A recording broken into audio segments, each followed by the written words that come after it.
Hi guys! So yun, hyper na hyper. Anyway, gagawa ko ngayon ng simple makeup tutorial. Wala lang, at kasi marami rin nag-PPM sa akin about dun sa mga makeup ko nga every Saturday, Sunday. Super simple lang nun. Kaya, dahil hindi ko naman kayo matiis, and minove ko konti yung monopod ko and yung camera para hindi rin ganun masyado ka-light yung ilaw and yung effect dyan. And para makita nyo rin yung totoong effect ng color na nilalagay ko sa mukha ko. Ngayon, mag-ano muna ako, magtutoner and moisturizer. Ito lang naman yung lagi kong gamit. So, wait lang. Toner muna ako. Pero parang feeling ko wrong timing yung makeup tutorial ko kasi may pimple ako. Pero okay lang, maintindihan nyo naman yan, guys. Yan talaga, di ba? Pag one week before, toner muna ako. Mas okay daw mag-toner kapag pagpa-circle siya. Medyo normal namumula yung face ko kapag nagtotoner ako kasi nga medyo may pang anti-pimple or what. Nag-white din pala ako, guys, para makita nyo rin na yung makeup na gagawin ko pang kahit saang occasion pwede. Hindi naman lahat, pero siguro sa school, pang everyday pwede, or pang safe lang, so yun. Then papatuloyin ko muna yung face ko, pwede na mag-moisturizer. Mas okay, sabi nila mas okay doon na inaantay mo munang matuloy yung toner para rin syempre ma-absorb ng face. Yan, ganyan ako maglagay ng moisturizer. Tsaka syempre, huwag kakalimutan yung leeg.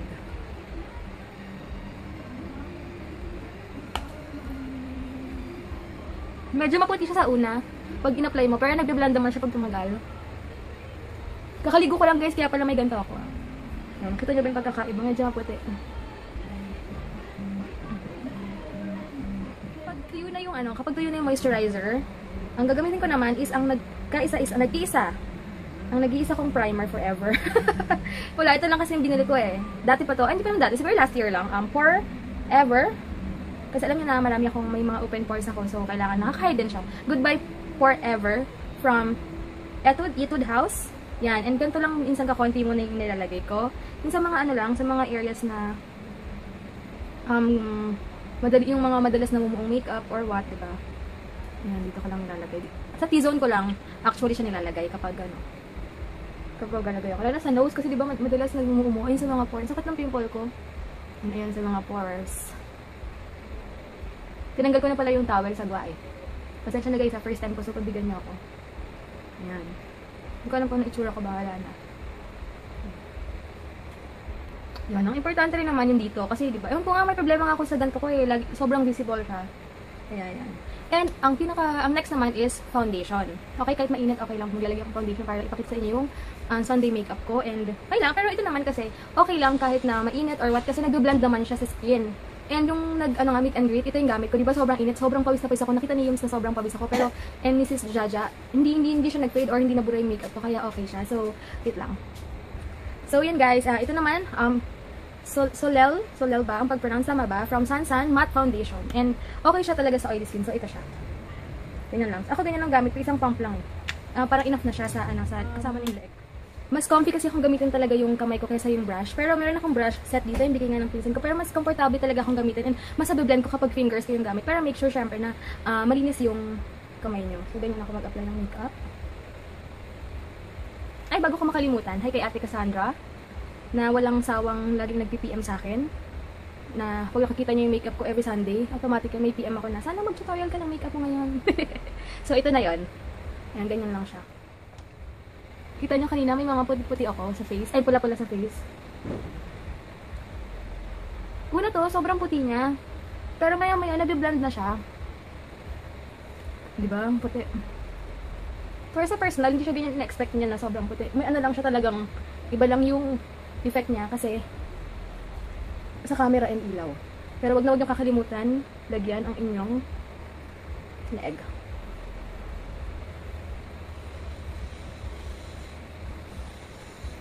Kung hindi pa enough yung matte foundation, unlike ako, may mga pores ako, diba, and mga red spots, kasi nga sobrang nipis ng face ko, pwede naman siyang lagyan ng concealer, syempre. Wait lang, saan ba yung concealer ko? Parang nawawala ang concealer ko. Ayan. Ang ginagamit kong concealer is, is from For You To. Yan, ganyan siya. And maganda siya kasi, Medyo full coverage siya and super mura lang. Pero sorry guys, nakalimutan ko yung price kasi ang taga nito. Actually, nakadalawang ganito na ako. And nilalagay ko siya sa under eye area. Ayan siya. Wala pala akong salamin. And sa mga gilid lang, konti-konti lang naman paglalagay. And syempre, sa mga gusto mong i-hide ng konti dito. Pero minsan, na-tractor yung gamit ko. Pero hindi ko siya mahanap eh. Ayan. I-blend ko lang siya dito sa mga ganyan. Never daw i-rub pag sa ganito, sa mga under eye. Kasi minsan nagkakaslo ng muu-muu yun.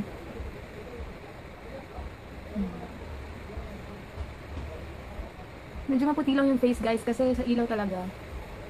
Pero sa personal okay siya. Ayan. Basta i-dab-dab nyo lang yung mga gusto nyo i-hide na mga, alam nyo na sa face nyo.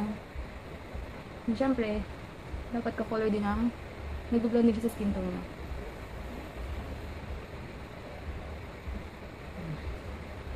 Diba? Ito na siya. And the next, ang gamit kong powder is from ZA. Makikita nyo ito sa lahat ng SM stores, department store. Nabili ko siya ng 700, almost 800 plus. Ay, hindi, 700 plus. Wala pa 800. And then, alam ko true white siya. Binili ko siya buy one take one. I mean, ito, 700 yung cover niya. And then, yung powder, buy one take one. So, pwede na, diba? Hindi ko pa alam kung magkano exact price ng powder nila. Malalaman ko pag bumili ulit ako. Pero ito, pangalawang gamit ko na. Natutuwa ako kasi dito, pag in-apply mo siya, medyo maputi siya. Pero, pag nagtumagal, nag-blend, since oily skin ako, diba? Minsan, pag oily ka, nagda-dark konti yung sa face mo.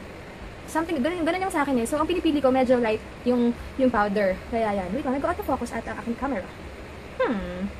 Anyway, ginagamit ko yung sponge kasi mas maganda daw yung sponge, sabi dun sa store ha, mas maganda daw yung sponge kapag may open pores ka. Kasi pag yung powder daw, parang mas visible daw yung pores mo. Ewan ko lang, pero nasanay na rin ako eh. So, yun, apply ko muna yung powder. Kukuha lang ako. Yung ganyan, dadab-dab ko muna siya. Ganyan. Pero sa akin, hindi naman siya namumuo. Normal lang. And maganda talaga ito kasi na-hide talaga yung mga gusto mong i-hide sa face lock mo. Ayan. Basta make sure din yung sponge, every week nyo rin nilinisin. Siyempre, huwag nyo kakalimutan lagi yung egg, diba? And meron ako nabili sa 88 store na foundation, powder foundation made in China, Aziza, yung brand niya. Ginagamit ko lang siya kapag sa mga under eye. Kasi nga, diba, ang problema ko, medyo visible talaga yung, visible talaga yung dito ko. So, yan, ginagawa ko, kumukuha lang ako, and then ito lang yung nilalagyan ko. Yan, dito lang. Yung under eye area lang yung nilalagyan ko. Diba? Super puti, pero okay lang kasi ganyan talaga yung effect niya sa una. Sanay na ako. And then next is kilay muna. Naman, mas comfy akong gamitin to. Yan. Yung Marcel from Canada. Bigay ng tita ko. Maganda kasi blonde lang siya. Ayan, dito lang ha. Ito niyo ba? Ito lang.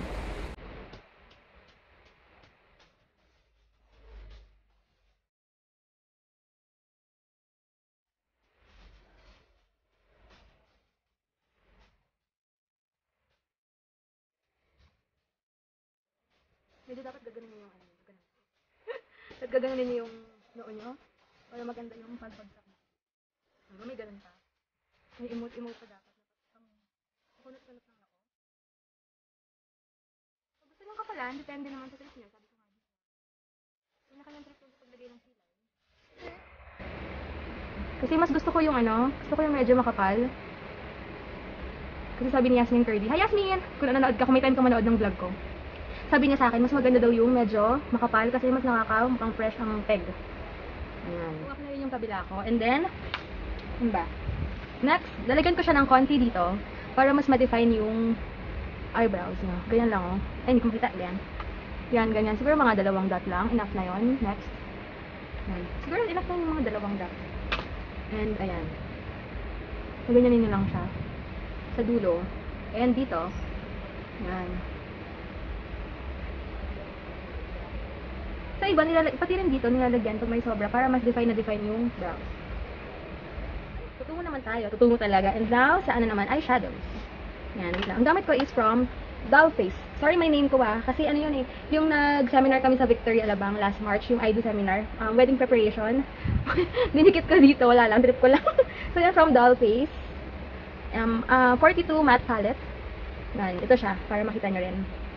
Yan. Pinili ko matte kasi wala lang, mas feel ko yung matte sa mata. Hindi pa kasi ako masyadong, hindi ko pa masyadong natatry din yung mga tawag dito, mga parang shimmer. Kaya ito na lang pinili ko para safe. And meron siyang, kaya lang, nadurog yung ibang blush on. Meron siyang blush on. Yan, nabili ko to 2 years ago. Ewan ko nga ba kung pwede pa to, basta, wala. Nabili ko siya ng 1,000 plus ata, plus shipping fee sa Dollface Cosmetics. Ewan ko kung kung Dollface pa rin ba sila or what, basta dun ko siya nabili. Ayun. And actually, hindi talaga ako sanay gumamit ng brush, pero pina-practice ko kasi mas comfy akong gamitan talaga yung kamay ko sa pag-ganyan, pero tinatry ko na. And ito nga ang gamit ko, and ito ang nagkakaisa isang brush ko from Elf. Ayan, Elf. Hindi ko kung mababasa niyo. Basta ito lang tayo sa pinaka-light. This one. I don't know kung, wala naman kasi siyang shade. Diba? Nabubulala naman ako, guys. Ayun ba yan? So, wala siyang shade eh. Wala. Basta, ito yung pinaka-light brown. Ito. Makuha ako. And then, apply ko lang siya dito. Ayan. Wait lang, kukuha lang ko ng salamin. Ito. Ayan, dito. Ay. Sabi sa inyo, hindi ako masyadong sanay sa brush eh. Ganyan. Ganyan lang siya. Brown muna lahat. Yan ka, masanay ako eh. Pag ganito ginagamit yung ko. And then, pag nilagay mo na yan lahat hanggang dito, ganyan ako maglagay ng eyeshadow. Ito niyo ba? Light brown lang siya. And then, kukuha ako ng medyo dark ng konti. Ito. Ay, nasa na ba yun? Ito. Yan. Ito yung kanina. Nasa na ba yun? Wala! Ayan. Ito yung kanina. And then, ito naman ngayon. Pasensya na guys. First time ko mag-makeup tutorial. Biglaan pa. Ayan. After nyan, ilalagay ko siya dito sa gitna. And then, ganyan. Hindi ko alam po ano ang tawag dito sa ginagawa ko. Basta ganyan ako maglagay ng eyeshadow. Hindi ko na siya ito todo. Dito na siya sa medyo. Crease ba tawag dito? Hindi ko alam, pasensya na guys. Kasi hindi pa ako nag-enroll dun sa makeup class na gusto ko. Basta ganyan lang siya. Dito. Yung sa dulo nyo, going there. Ganyan. Yan. Diyan ako maglagay ng eyeshadow. Actually guys, pwede rin siya for everyday look. For office, school, or what. Pwede naman siya. Kaya ito rin yung naisip kong gawing Kasi brown talaga. Ewan ko, feeling ko mas nag-blend yung mga brown sa skin tone ko eh. Compare sa... Kasi pag dark, lalong tumatapang yung itsura ko. Ewan ko lang, yun lang yung feeling ko. Ayan, basta ganyan siya. And pag gusto nyo pag gusto nyo namang lagyan pa ng mas darker or kung meron kayong party sa gabi, pwede nyo siyang lagyan dito ng medyo mas dark na brown or medyo black siya. Kaya, pwede nyo na rin naman gawin yun. Wait lang, nawawala ang aking blending brush. Yan lang talaga yung makeup ko nung pag Saturday and Sunday, as in light brown and dark brown lang, diba? Super simple lang. Mukha lang siyang komplikado kasi kapag may false lashes na and everything, diba? Blend. And then, yung para rin naman sa mga hindi pa marunong mag false lashes or what maglagay, pwede yun naman siyang dayain. Para sa akin, dinadaya ko. Gamit ko is Nichido liquid eyeliner, 150 lang siya. Favorite ko to kasi hindi siya namumuumo or hindi siya nagtatanggal agad. Kaya, guys, hindi pala ako naglalagay ng eyelid primer kasi wala akong eyelid primer. Pero nakakaraos naman and maganda naman tong makeup kaya okay. So, pasensya na super lapit na. Magsawa kayo sa mukha ko ngayon. So ayan, ganito ko siya ilalagay. Wait lang, lapit ako. Diba? Kung naglagay kasi ako nito, ayoko nang may wing. Nag-autofocus ba? Or what? Hey, Samsung! Ayan.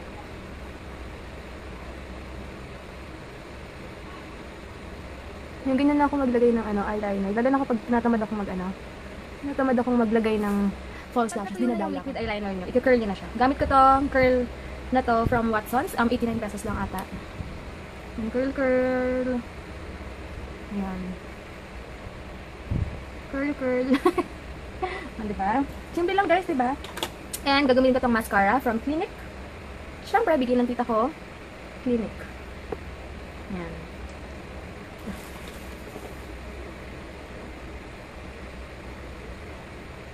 Pag ayaw na lang mag-false lashes, katulad ako tinatamad ako mag-false lashes, and gusto ko mapahinga muna yung eyes ko dahil pag naglagay ako ng false lashes ngayon,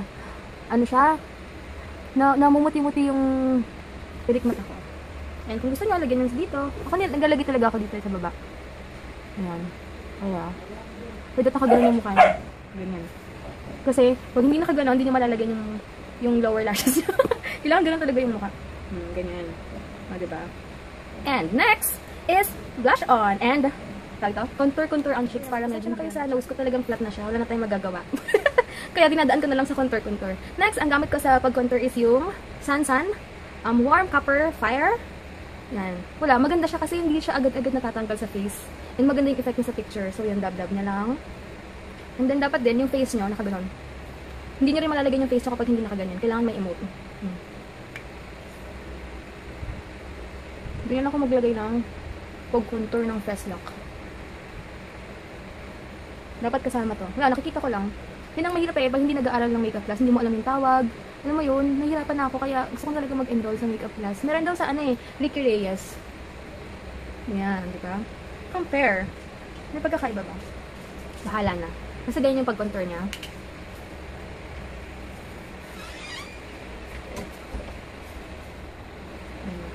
Dapat guys, ganyan yung mukha niya. Hindi pwedeng hindi.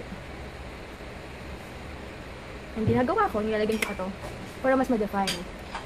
Diba? Napasarap ako ng lagay. Diba yan? Diba?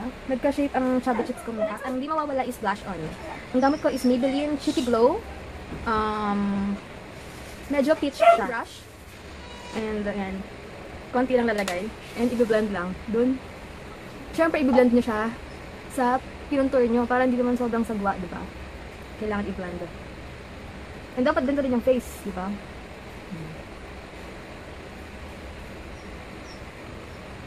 Mukha ba akong clown? Ganyan talaga siya. And then, kapag alam nyo medyo dark or what yung face nyo mukha kayong clown, pwede nyo naman siyang patungan ng powder ulit. Ayan, ganyan. Patong-patong lang siya. Hindi na siya ganun kahalata. At least, mas maganda rin kapag after nyo mag-blush o nagpa-powder kayo kasi mukhang natural lang. Mukhang na-sun-kissed lang kayo. May ganun pa, no? Sun-kissed. Teka lang, nagpapawisan na ako. Hindi ba ako tapos mag-makeup? Ayan. And then, next, ang maraming nagtatanong kung paano ko rin nakocontour ang nose ko. Okay, ito na. Gamit ko. Na-discover ko lang. It's si Maybelline. Yung pang kilay. Yan. Ginagamit ko itong light. Very light. Pasensya na maingay. Ano ba yun? Nakikisabay talaga. Bali. Nakikisabay talaga yung aso namin. Pasensya na guys ha. Next is ito.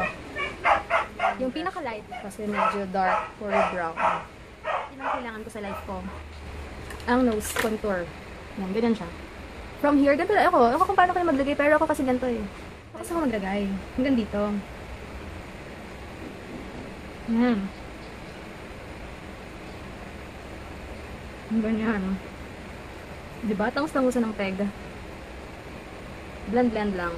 Wait lang, hinahanap yung blending brush. Hindi ko tuloy maayos yung ano ko. Yan. Tapos gaganyanin mo siya. Ganyan. And then, pag nalagyan mo na, lalagyan mo siya ng light. Ako powder ginagamit ko eh.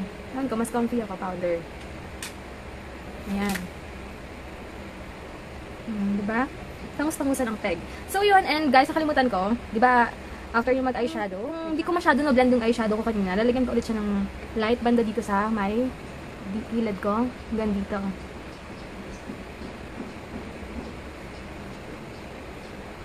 Sorry guys, nahulin.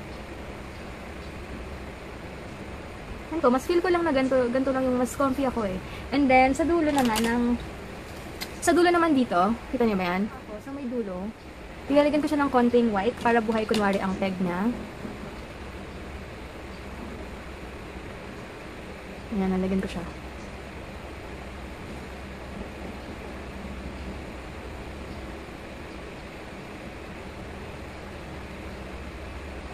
Ng white para effect lang niya. And then,